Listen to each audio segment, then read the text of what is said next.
Welcome to Real Talk, Real Women. My name is Miriam Khalladi, and today we have holistic nutritionist, personal trainer, and women's physique competitor Alyssa Coppolino on the show. Welcome, Alyssa. How are you? I'm great. How are you? I'm great. Thank you so much for your time. You're so welcome. Alyssa, I know you played varsity soccer for your university, but how I did you did. how did you end up lifting weights? Actually, I stopped playing soccer and decided I needed some other form of competition to be able to just feel good about myself. So I've always been a competitive person, and I really just wanted another form of competition. So I just thought I wanted to power lift. So I started hitting those bigger lifts, like your squats, your deadlifts, your bench press, and then eventually it grew into more of an aesthetic sport for me rather than power. Although I still like to be strong, now I focus more on what I look like. Great, great. And you wanted to be and strong, but ended up becoming quote unquote heavy because of your eating habits. Tell me about that. Instead of eating just so that I could look good, I would always just eat because I knew I was working out. So I wasn't fueling my body properly. I was eating too much, just assuming that I would burn it off when I wasn't going to get the results in the gym. I wasn't going to get the results in the soccer field. So I had to basically learn and change my eating habits to be able to fuel those workouts and my soccer games rather than just eat just because. So I learned a little bit more about nutrition and started to become a little bit more interested in how food works more as fuel rather than just something to put in your mouth throughout the day. And then one spring, things changed for you as you supported a friend at a bodybuilding show. How did that change your path? I was already sort of dabbling in powerlifting and strength sports, and we went to go just watch one of my friends compete in a local show nearby. And I thought, how cool was this? I saw the women up on stage, I saw the guys up on stage, and I thought it was awesome. They all looked great, and I said, that's what I want to do. And you ended up preparing for the same show and discovered you suffered from IBS. For those listening who are unfamiliar with it, can you tell me what it entails and how you overcame this challenge? Yeah, basically IBS is just irritated bowel syndrome. So it's not really a disease. It's not really anything anyone can properly diagnose other than you have some intolerances to certain foods, and pretty much anything can trigger it, whether it's stress or a certain kind of food or really anything. So it's really hard for a doctor to diagnose it. So you kind of have to take note, maybe make a log of what foods irritate you or what stressors are bothering you that day, and kind of relate it back to how your stomach is feeling. So I was struggling with figuring out what was wrong. And I went to doctors and a gastroenterologist, and they weren't really giving me much information about what I was feeling. And so I kind of discovered that I had low stomach acid. So instead, I started to supplement with hydrochloric acid or stomach acid with pepsin. And it helped a lot.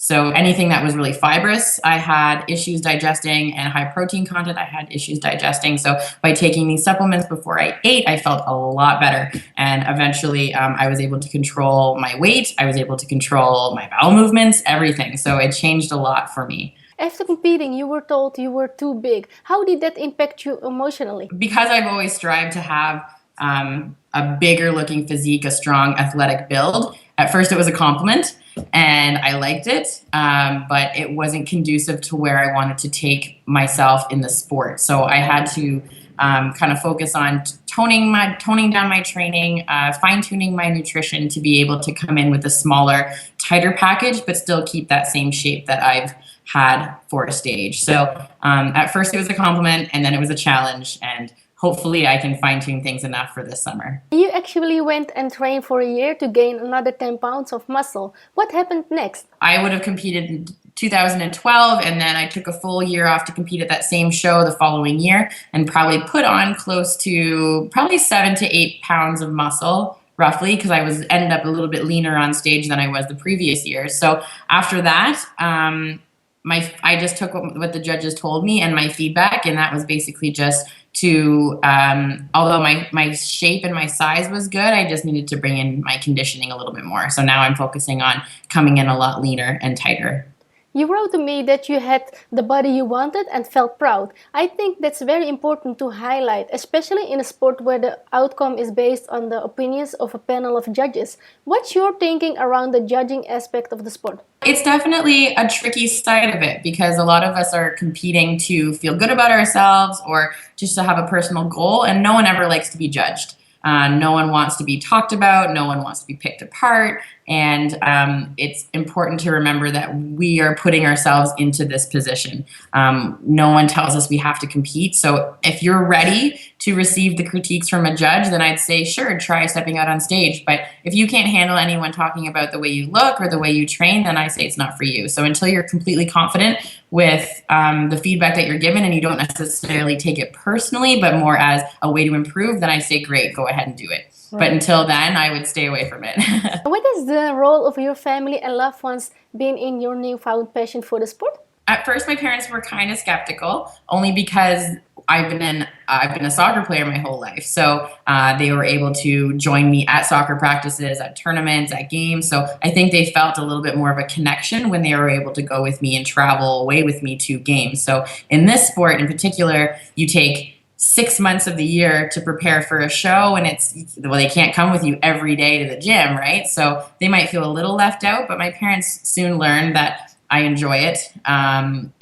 It goes well with my lifestyle and what I do. I'm a personal trainer, so it makes sense. And just in terms of how I like to eat, it all just made sense. So they're extremely supportive. My family and my friends are all into bodybuilding or some sort of physique, healthy lifestyle. So we all jive together. So it's been good. Ah, that's great. That's great. And I found a quote from you where you said that you shouldn't have a plan B. Can you share it with the listeners, as I think it's great? Essentially, by not having a plan B, you're able to focus just on your plan A. So although you might be working towards plan A, the idea of having a plan B, it just detracts that focus and that attention from your plan A. So I don't think maybe having it ready to go, a plan B is smart. Maybe in the distance, just have a twinkle of what you want to do if something happens, but just keep on trucking forward on your plan A. You're also opening another location for your gym and are building out your online nutrition and training business. What's the one thing you've learned through helping others achieve their goals? I think being as supportive as possible, because for a lot of people who want to make a lifestyle change, for every one person who's super positive, there's many, many more just waiting to jump on them when things go wrong. So I think it's very important to be able to support them and encourage them and remind them of their goals and remind them of to stay focused and to not let the noise bother them, and let's lift them up when they're feeling down. That's really great, Alyssa. Alyssa, where can people go to learn more about you and connect with you online? Go to www.tntsonline.com. So it's True North Training Systems, and that is my online personal training, nutrition, custom programming that they can contact me at. Great. And I'll also make sure to put your links below this video. Perfect. Thank you. Is there anything else you would like to talk about today that you feel we've missed? No, I think you've hit everything from the article. Yeah. Thank you so much for your time, Alyssa. Thank you so much, Miriam. Thank you. And thank you so much for watching. My name is Miriam Khalladi. For more inspiration, check out our website at realtalkrealwomen.com.